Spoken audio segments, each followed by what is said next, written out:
Ахматов Нармурат.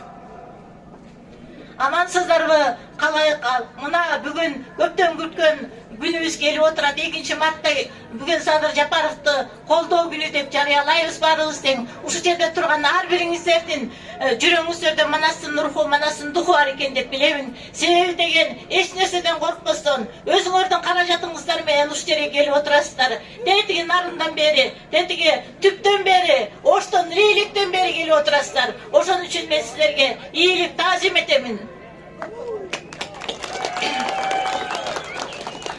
Эми Садыр Жапаров жөнүндө айта турган болсок, ал Садыр Жапаров бүгүнкү кылымдын 21-чи кылымдын манасы деп чын эле айтып жатабыз.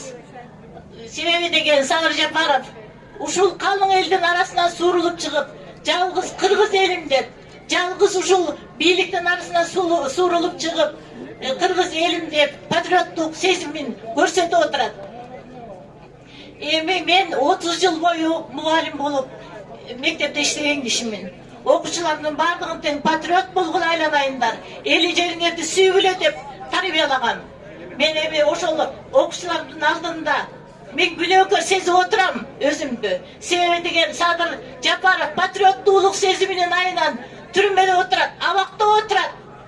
Эмне үчүн мен окуучуларымдан өлкөнүз ушундай экен балдар, кечирип койгула мени деп кечирим сурашым керек. Ушуга макулсуздарбы?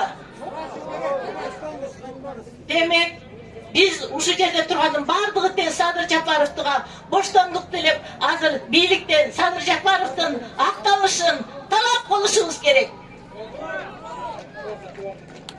Ырымды укпайбы?